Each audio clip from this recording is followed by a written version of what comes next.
Hello readers, मैं विनय गौर आपका अपने चैनल में हार्दिक स्वागत करता हूं। आज poem first dust of snow written composed by Robert Frost इसके साथ आपके साथ उपस्थित हूं। बढ़ते हैं पोएम की ओर। पहले एक्सप्लेनेशन रहेगा, उसके बाद मैं क्वेश्चन आंसर लूँगा। फर्स्ट पैराग्राफ है, the way a crow shook down on me the dust of snow from a hemlock tree.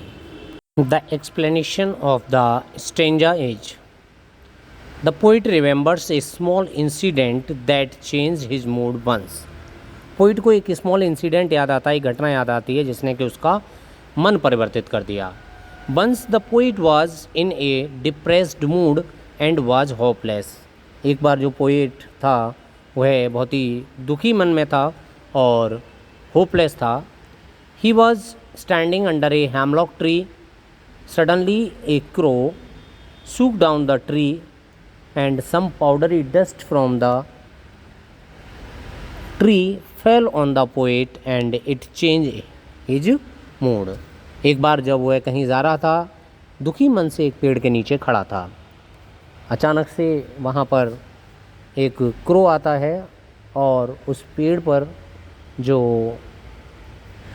Powdery dust जमा होती है उसको वह हिला देता है और अचानक से पोएट का मन बदल जाता है। Now second stanza has given my heart a change of mood and saved some part of a day I had rued. Explanation, the powdery snow which fell on the poet change his mood to happiness. Poet जो पहले निराश और दुखी हो रहा था, अब उसका मन खुश हो जाता है। And till now the poet had spend a part of his day in sadness, but now he starts feeling refreshed. This incident saved some part of the poet's day and he started to move towards his target. और इस incident से poet का मन बदल जाता है और वह अपने दिन का बाकी का बचा हुआ हिस्सा किसी उपयोगी कार्य में लगाने का निश्चय करता है, अपने टारगेट पर आगे बढ़ने का निश्चय करता है। Following, read the following extract carefully and answer the questions that follows by choosing the correct option. Shook down on me the dust of snow from a hemlock tree has given my heart a change of mood and saved some part.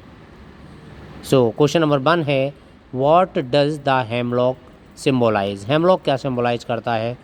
joy, good luck, sorrow and fortune. So hemlock symbolize sorrow. Option number 2. Next question, who shook the dust of snow? crow, poet, pigeon, monkey. So correct answer आएगा a crow shook down, option number 1। Dust of snow refers to the particular matter of snow that settles on the surface after. Dust of snow ये क्या particular matter है उसके बारे में बताना है। Rainfall, storm, snowfall and cyclone. So correct answer रहेगा snowfall, option number 3। Next question है, the poet did not waste his time in regretting, repenting, celebrating, both 1 and 2।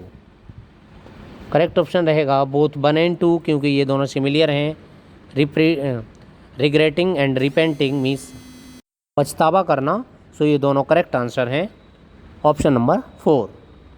Next question, the poet's mood was changed from joy to sorrow, joy to irritation, sorrow to joy and sorrow to regretness. So correct answer रहेगा sorrow to joy, option number 3। अब हम MCQ questions की तरफ बढ़ेंगे और हमारा पहला question है, identify the poetic device used in the line and saved some part.